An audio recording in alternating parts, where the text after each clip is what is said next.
मेरे सभी शिक्षक बंधुओं और प्रिय छात्र छात्राओं, मैं doctor PK. Verma animal kingdom के स्टडी के बीच हम लोगों ने अब तक पोरीफेरा सिलेंट्रेटा और प्लेटीहेलमिन्थिस का अध्ययन किया।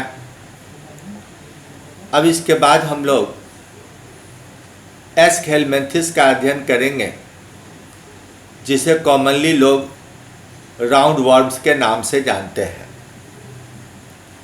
राउंड वर्म वास्तव में राउंड नहीं होता है।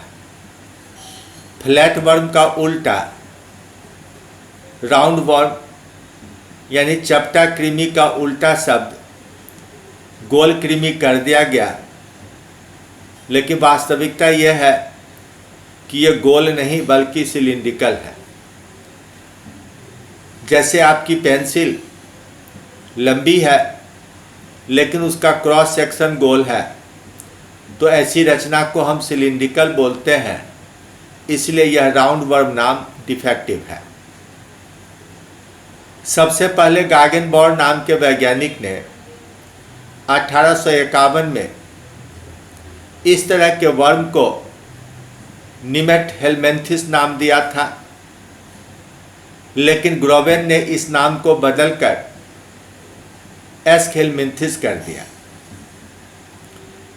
तो एस्कहेलमिन्थिस नया नाम है और निमेटहेलमिन्थिस पुराना नाम है।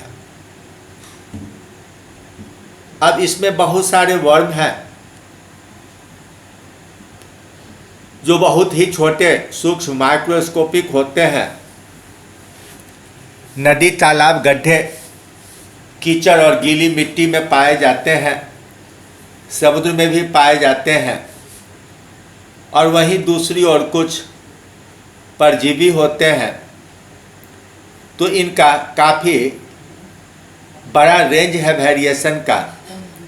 इनकी बनावट, इनका लाइफ स्पैन, लाइफ साइकिल, इनका हैबिट, इन सब में इतना अधिक अंतर है कि अब अधिकांश वैज्ञानिक इसे सुपर फाइलम का दर्जा देते हैं, और इसके अंदर जो पहले 5 मेजर क्लासेस थे उनको फाइलम का दर्जा दिया जाता है।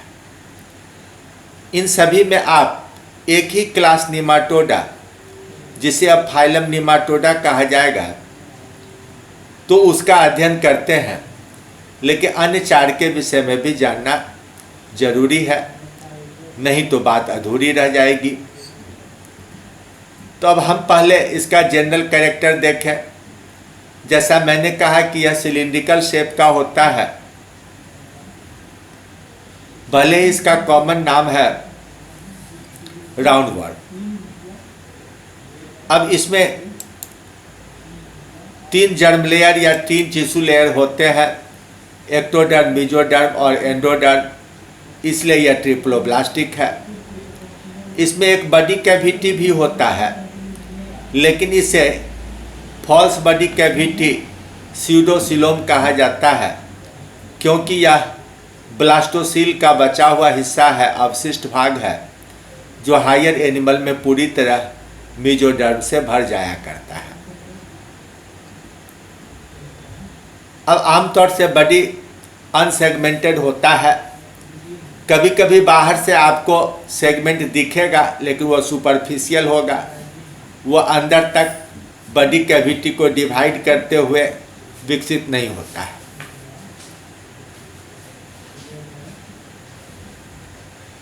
इसका एपिथेलियम, एपिडर्मिस, सिंसिशियम हो जाता है, यानी कि एपिडर्मिस के सभी सेल मिलकर एक हो जाते हैं और एक पेलिकल जैसी रचना बनाते हैं, लेकिन इलेक्ट्रॉन माइक्रोस्कोप से देखने पर उसमें माइटोकॉन्ड्रिया और एंडोप्लाज्मिक रेटिकुलम भी फ्लोट करते हुए दिखाई पड़ते हैं।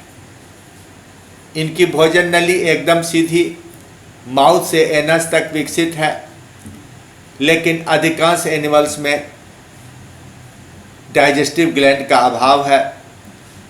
वैसे एनिमल जो फ्री लिविंग है उनमें डाइजेस्टिव ग्लैंड पाए जाते हैं, लेकिन जो पैरासाइट हैं उनमें अक्सर यह ग्लैंड नहीं मिलता है। इनमें सर्कुलेटरी सिस्टम और रेस्पिरेटरी सिस्टम पूरी तरह से एब्सेंट है।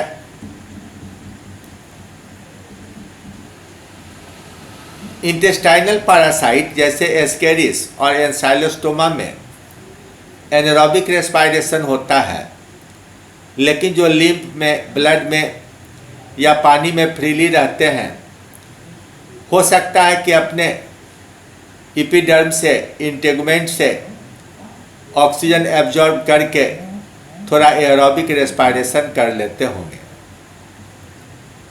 इनके अंदर एक्सक्रीशन के लिए रिनेट सेल नाम की इकाइयाँ होती है और 4-5 रिनेट सेल आपस में जुटकर एच आकार का एक सिस्टम बना लेता है, जो शरीर के अगले हिस्से में मुंह के पीछे खुलता है। इनके जुटने से जो नली नुमा बनती है रचना, वो वास्तव में इंट्रासेलुलर है, सेल के अंदर का हिस्सा है। इनमें हेड का निर्माण, सेंस ऑर्गन्स का निर्माण बहुत कम होता है, बहुत कम विकसित या एब्सेंट होता है। नर्वस सिस्टम में मुख्य रूप से गैंग्लिया और नर्व कॉर्ड पाए जाते हैं। ब्रेन जैसी रचना का अभाव है। इनमें सेल के लेवल पर कुछ सिलिएटेड पिट्स, पेपिली और एम्फिट्स पाए जाते हैं जो कीमोसेंसिटिव होते हैं। कुछ फ्री लिविंग वर्म में आँख जैसी रचना दिखती है, लेकिन शायद वह सिर्फ फोटो रिसेप्टर हैं, उनमें इमेज बनाने की क्षमता नहीं है। अब लगभग सभी एनिमल्स यूनिसेक्सुअल हैं, डायसियस, जिनमें मेल छोटा और फीमेल बड़ी होती है, इसलिए सेक्सुअल डायमॉर्फिज्म पाया जाता है। सेक्स के आधार पर उन्हें हम पहचान सकते हैं, लेकिन कुछ एनिमल्स ऐसे भी हैं जिसमें मेल और फीमेल अलग अलग नहीं होते हैं। अब इनका जो जेनाइटल सिस्टम है वह नलियों से बना हुआ है। मेल में एक अकेली लंबी नली है जिसके शीर्ष पर स्पर्म्स का निर्माण होता है और बाकी हिस्सा स्पर्म डक्ट का काम करता है, तो इसे टीलोगोनिक टेस्टिस कहा जाएगा। अक्सर एक ही होता है। फीमेल में एक जोड़ा ट्यूबुलर ओवरीज होते हैं। एग बनाने का काम ऊपरी शीर्ष पर होता है, बाकी हिस्सा ओविडक्ट का काम करता है, और 2 ओविडक्ट होने पर यह आपस में जुटकर एक यूटेरस भी बना लेते हैं। इसलिए अक्सर इनमें इंटरनल फर्टिलाइजेशन होता है और फर्टिलाइजेशन के बाद एग या एम्ब्रायो बाहर रिलीज होता है। इनके स्पर्म टेललेस होते हैं, अमीबा जैसे टेढ़े मेढ़े होते हैं। ओवम के अंदर काफ़ी मात्रा में योक या लेसिथिन पाया जाता है।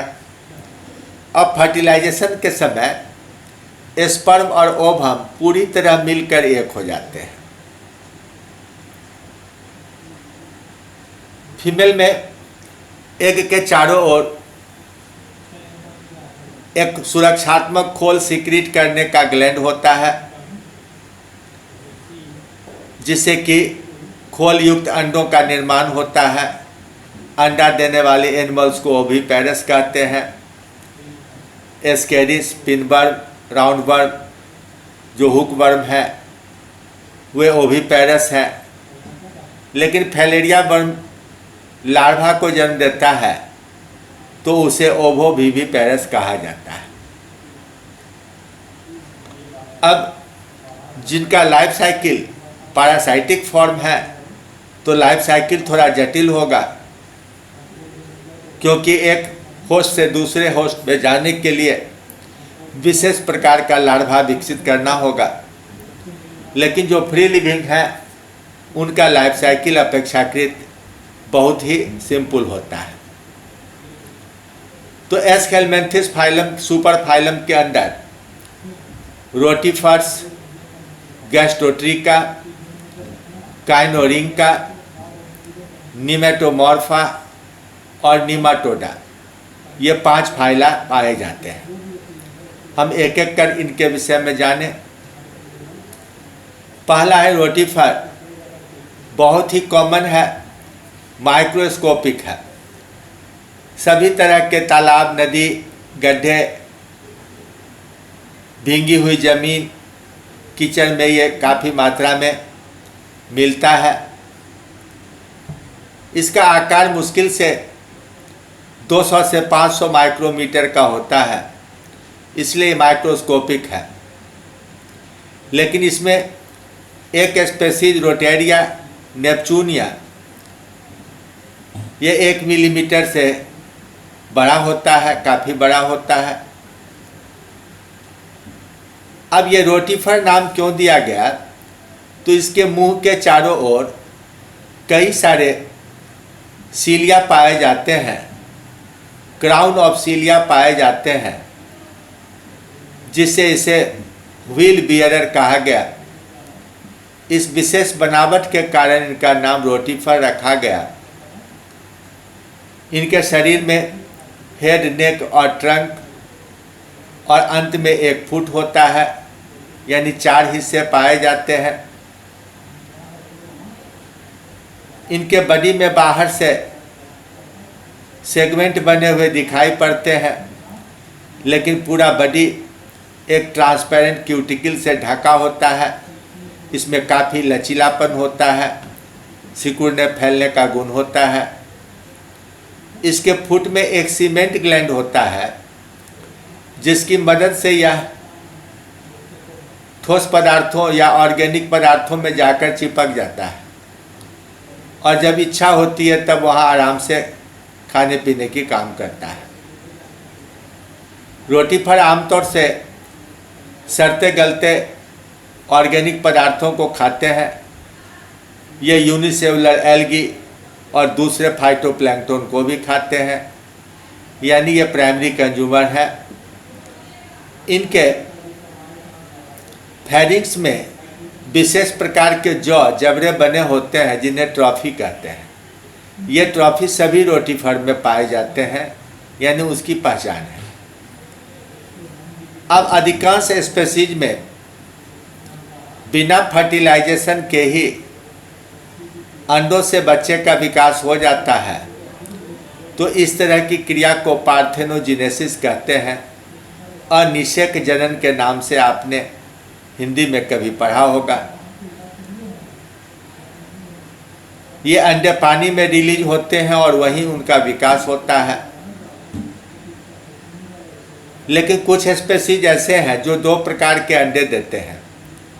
एक प्रकार के अंडे से फीमेल और दूसरे अंडे से मेल की उत्पत्ति होती है। इन मेल्स का बहुत कम विकास हुआ रहता है, ये खाना तक नहीं खाता है, और सेक्सुअल रिप्रोडक्शन करने के बाद वो मर जाता है। तो इस तरह के केस को बोलते हैं साइक्लिक पार्थेनोजेनेसिस, यानी कि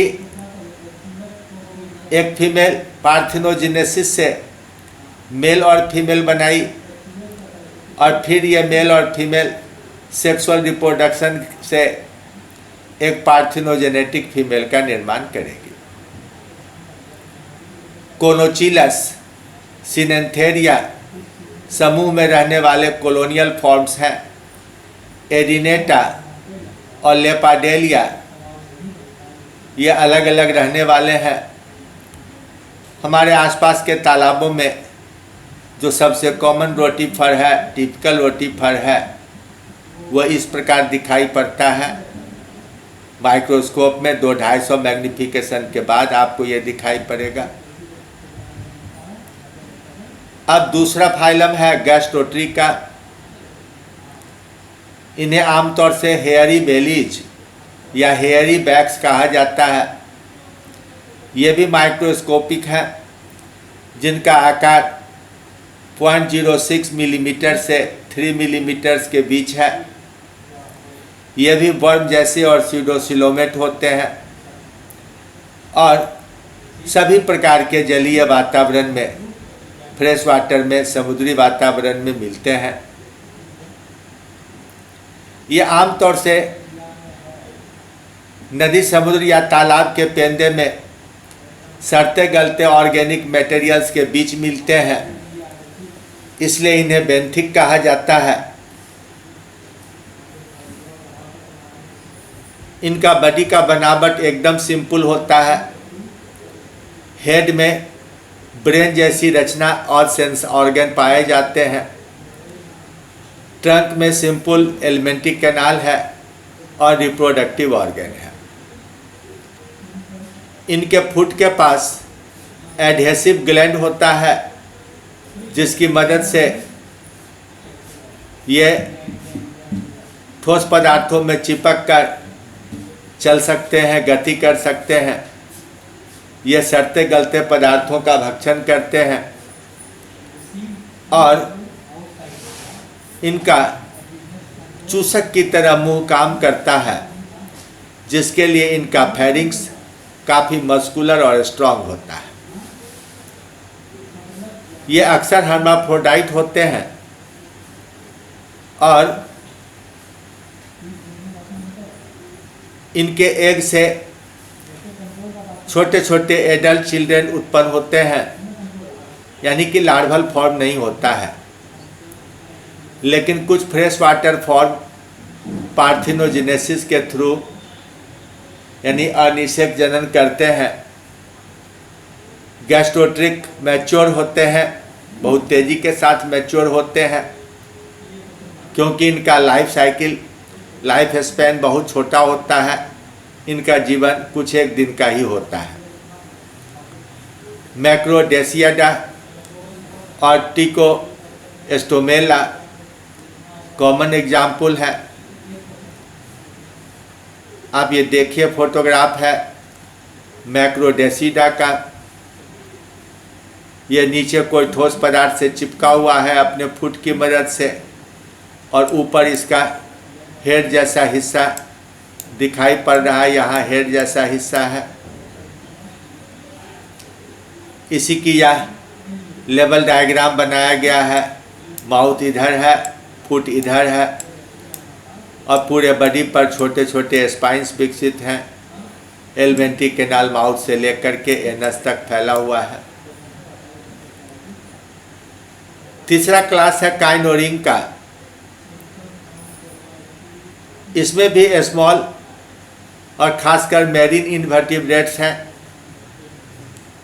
ये भी कीचड़ कादों में और काफ़ी गहराई में पाए जाते हैं। इन्हें मैड ड्रैगन भी कहा जाता है। इनका आकार भी माइक्रोस्कोपिक, यानी 1 मिलीमीटर से कम होता है। इनके ऊपर सुपरफिशियल सेगमेंट मिलता है, लेकिन अंदर से कोई विभाजन नहीं होता है। और अगर हम ध्यान से देखें तो ऐसा लगेगा कि हेड और नेक के पीछे 11 सेगमेंट से बने हुए ट्रंक है, यानी इनके ट्रंक में सीमित संख्या में सेगमेंट पाए जाते हैं। इनमें बाहर से कोई सिलिया नहीं मिलता है, लेकिन शरीर पर बहुत सारे स्पाइन हैं। मुंह के चारों ओर भी 6-7 स्पाइन्स के रिंग्स पाए जाते हैं, और ये स्पाइन अंदर बाहर खींचे जा सकते हैं, बाहर निकाले जा सकते हैं। इनकी मदद से यह सॉलिड सरफेस पर लोकोमोशन करता है। स्पाइन, हेड का स्पाइन को हटाकर शरीर को आगे ठेलता है, फिर हेड वाले स्पाइन को चिपकाकर पीछे का हिस्सा को आगे खींच लेता है। तो इस तरह यह स्पाइन की मदद से रेंग कर चलता है। इनमें भी एपिडर्मिस सिंसीशियम बनाता है, लेकिन एपिडर्मिस के बाहर एक टफ क्यूटिकल का निर्माण होता है। इसलिए वृद्धि और विकास के लिए इन्हें बार बार अपना क्यूटिकल उतारना पड़ता है, मोल्टिंग करना पड़ता है। ये स्पाइन इनके बॉडी वॉल से उत्पन्न हुए हैं, अंदर से खोखले होते हैं और क्यूटिकल से ढके होते हैं। इनका हेड भी बाहर लंबा निकाल कर किया जा सकता है और पीछे खींचकर नेक प्लेट्स में छिपाया जा सकता है। इन नेक प्लेट्स को प्लेसिड्स कहा जाता है। काइनोरिंक डायटम्स और ऑर्गेनिक मटेरियल को खाते हैं।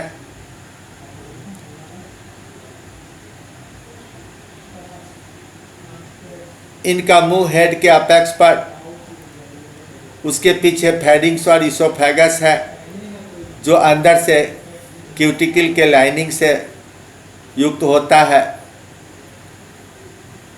इसके इसोफेगस में पैंक्रियाज जैसे ग्लैंड और सलाइवरी ग्लैंड जुटे रहते हैं, यानी कि 2 जोड़ा सलाइवरी ग्लैंड और 1 या ज़्यादा जोड़े पैंक्रियाटिक ग्लैंड के कारण यह अन्य एस्केलमेंथिस से ज़्यादा विकसित माना जा सकता है।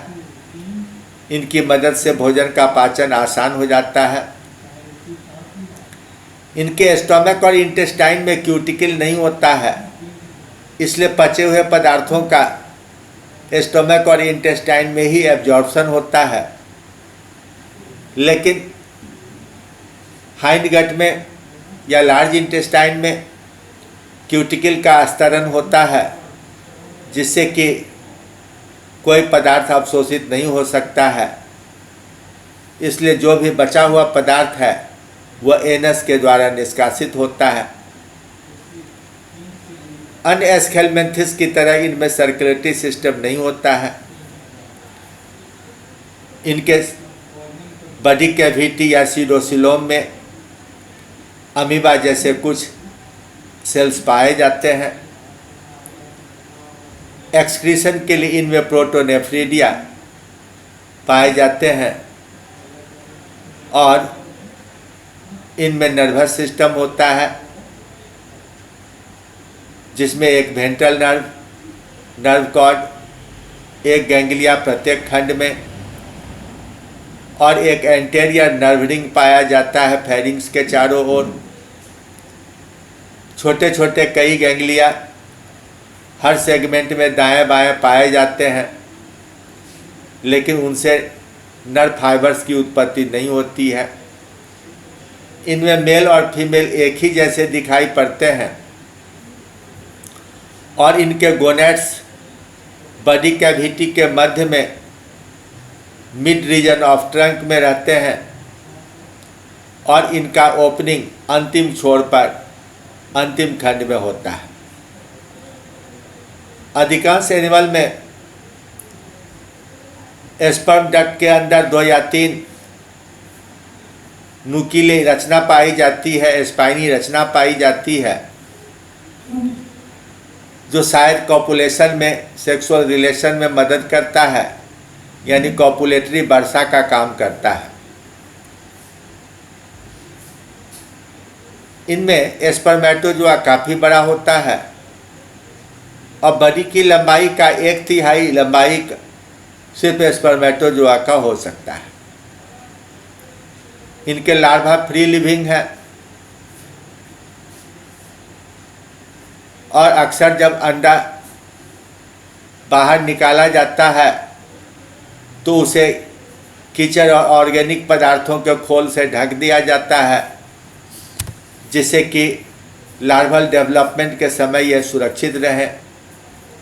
इकाइनोडेयर एक महत्वपूर्ण एनिमल है।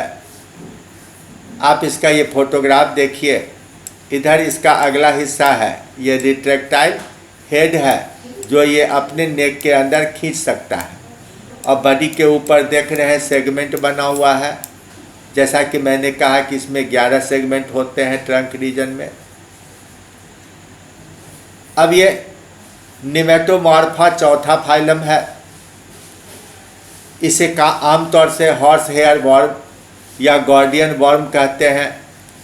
देखने में यह कॉमन वर्म की तरह लगता है, इसलिए यह नाम निमेटोमॉर्फा दिया गया है।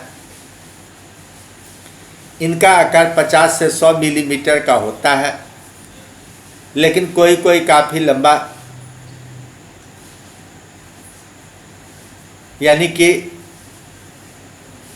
2 मीटर तक लंबाई का देखा गया है।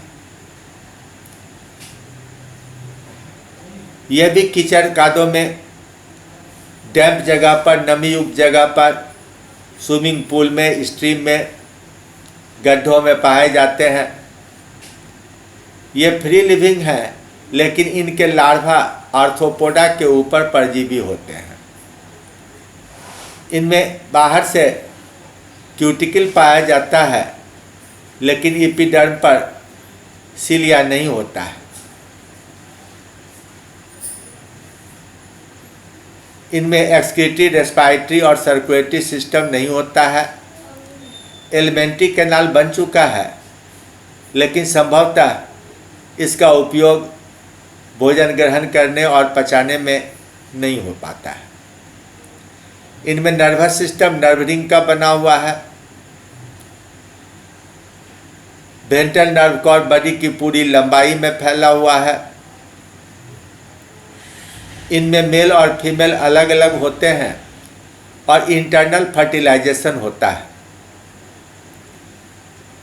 पहले की तरह ही इनमें सिबुलर या सिलिंड्रिकल गोनेट्स होते हैं, जो क्लोएका में जाकर खुलते हैं। लार्वा में क्यूटिकल की सतह पर हुक पाया जाता है और टर्मिनल स्टाइल भी होता है। ये लार्वा आर्थ्रोपोडा पर पैरासाइट की तरह विकसित करते हैं और उनके हीमोसील में जाकर उससे भोजन का अवशोषण करते हैं। एडल्ट बनने में कुछ सप्ताह या कुछ महीने लगते हैं। इस बीच लार्वा कई बार मोल्टिंग करता है। स्पाइनोकॉर्डोड एक ऐसा ही आर्थ्रोपोडा पर विकसित होने वाला लार्वा है। आप यह देख रहे हैं कि यह एक इंसेक्ट जैसा है, एनिमल है कोई। ये एक आर्थ्रोपोडा है और इसके टेल के पास देख रहे हैं ये वर्म है। ये वर्म है स्पाइनोकॉर्डोड। अब अंतिम जो निमाटोडा है, आपके लिए काफ़ी परिचित चीज़ है। सिलिंड्रिकल रंगहीन बॉडी वाले ये जंतु हैं। बॉडी एसिलोमेट है, बिना किसी सेगमेंटेशन के है। हेड, ट्रंक, टेल इत्यादि का विभाजन नहीं है। अधिकांश एनिमल में मेल और फीमेल में मेल आकार में छोटा और फीमेल बड़ी है। माउथ के ठीक पीछे थोड़ी दूरी पर एक्सक्रीटरी अपर्चर पाया जाता है और फीमेल में आगे से 1/3 दूरी पर फीमेल जेनाइटल एपर्चर पाया जाता है, जबकि मेल जेनाइटल एपर्चर पीछे की ओर खुलता है। इन दोनों ही में, मेल और फीमेल दोनों में ही ट्यूबुलर डाइजेस्टिव ग्लैंड है। माउथ टू एनस एकदम सीधा है। मुंह में 3 या 6 लिप्स बने होते हैं, जिसके ऊपर कड़ा क्यूटिकुलर स्ट्रक्चर दांत का काम करता है।